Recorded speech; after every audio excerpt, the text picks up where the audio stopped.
Ramazan ayı vesilesiyle Sayın Valimizi ziyarette bulunduk. Tabii hem Ramazan ayını tebrik ettik hem de Ramazan ayında yoksul olan, fakir olan toplumumuzu, halkımıza yardımların devam etmesi, sahip çıkılması konusunda önerilerimiz oldu. Tabi Ramazan ayı rahmet ayıdır. Ramazan ayı girdiğinde gerçekten de onun rahmetini gördük, görüyoruz. Bu vesileyle tabi biz Sayın Valimizi ziyarette bulunurken ayrıca da bize gelen bazı sorun, sıkıntıları da kendisiyle paylaştık. Bunlardan özellikle birkaçını ben burada zikretmek istiyorum. Birincisi uyuşturucu müptelası, yani uyuşturucu konusu. Uyuşturucu konusuna müptela olan gençlerimiz olduğu için bu konuda özellikle Sayın Valimizle de paylaştık. Yani gençlerimize sahip çıkılması, iş ortamlarının sağlanması konusunda Sayın Valimizle de görüş alışverişinde bulunduk. Ayrıca da yine ilimizin başka bir sorunu hastane sorunu, randevu sorunu, hastalarımızın çoğunun işte çevre illerine gitme sorunu, hele özellikle ağır hasta olanların çoğunun başta Elazığ, Malatya, Erzurum, Diyarbakır olmak üzere çevre illere gitmekteler ve bu konuda pek çok sıkıntılar çekmekteler. Yine ilimizde evet hastanemiz pek çok şeye cevap veriyor fakat maalesef tümüne cevap veremiyor. Doğum hastanesinin de yıkımı verildiği için doğum hastanesi ile diğer hastane aynı yerde hizmet sunuluyor. Dolayısıyla bu da ister istemez bazı sıkıntıları beraberinde getiriyor. Bununla birlikte yeni yapılan hastanenin bir an evvel yapılması konusunda da yine toplumdan gelen bize bazı önerilerden dolayı, bazı sorunlardan dolayı biz de Sayın Valimizle bunu paylaştık. İnşallah bunun da en geç 2026'da faaliyete geçeceği söylenildi. Temennimiz inşallah daha önce de faaliyete geçmesidir. En az da bu konuda hastalarımız da çevre illere gitmeyecekler.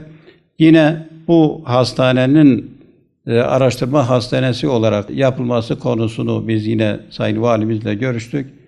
Daha önceden de bunu meclise de Sayın Vekilimiz de dile getirmişti. Ayrıca ilimizde yine maalesef konut sıkıntısı var. Hatta yine kültür mahallemizde TOKİ'nin yaptığı evler var, konutlar var. Bu konutlardan bazıları satışa çıkarılacak da halen de çıkarılmadı. Bu hususta biz yine Sayın Valimizle de istişarede bulunduk. Bunların özellikle biz yine buradan da seslenelim yetkililere.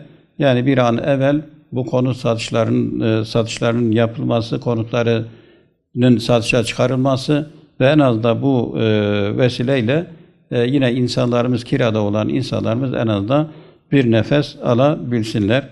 Ayrıca bu konuda yine kentsel dönüşüm konusunda bazı yerlerin yapılacağı hususunda yine Sayın Valimizle görüş alışverişinde bulunduk. Özellikle Maden Sokağı, yine Saray Mahallesi ve benzer yerlerde kentsel dönüşümün olacağı konusu yine konuşuldu. Temennimiz bunların bir an evvel yapılması, çünkü ilimiz malumunuz deprem bölgesidir. Deprem bölgesi olması hasebiyle tabi Rabbim inşallah muhafaza etsin. Temennimiz hiçbir zaman depremin olmaması Allahu Teala'dan, ama neticede biz tedbirimizi almak zorundayız. Bu konular yine konuşuldu. Ayrıca ilimizin yine trafik konusunda da bazı önerilerimiz de oldu. Tabii trafik konusunda yine yapılacak olan park sorunu, yapılacak olan otopark yerinin bir an evvel faaliyete geçmesi konusu yine konuşuldu. Temennimiz inşallah o kısa sürede inşallah faaliyete geçmesidir. Faaliyete geçince de inşallah trafik konusu çözülür. Fakat o faaliyete geçmeden önce de buradan da yine ayrıca boş alanları özellikle değerlendirilip en azından geçici de olsa oralara araç park yeri yapılabilir. Ayrıca da ilimizin işsizlik sorunu, İslam sorunu, dolayısıyla bu konularda da görüş alışverişinde bulunuldu. Bu konuda da yine önerilerimiz de oldu. Yine ayrıca Sayın Cumhurbaşkanımızın 2025 yılını aile yılı ilan etmesinden dolayı bundan dolayı biz de memnuniyetimizi dile getirdik. Bu konuda yine ailelerle alakalı inşallah ilgili bazı faaliyetlerin, bazı programların, bazı desteklerin olacağı söylenildi. Biz özellikle parti olarak da bu konuyu önemsiyoruz. Yani aileler konusunda, aileleri destekleme konusunda, hele özellikle evlenecek olan çiftler konusunda özellikle desteklerin olması önemlidir. Bu bir nebze de olsa inşallah bir çare olur, bir merhem olur. Son olarak da Ramazan ayı içerisindeyiz.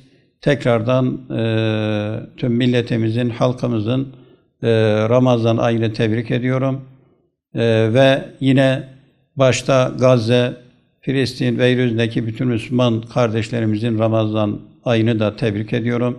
Rabbim inşallah bu ayı Müslümanların kurtuluşuna, huzuruna, saadetine ve vahdetine vesile kılsın.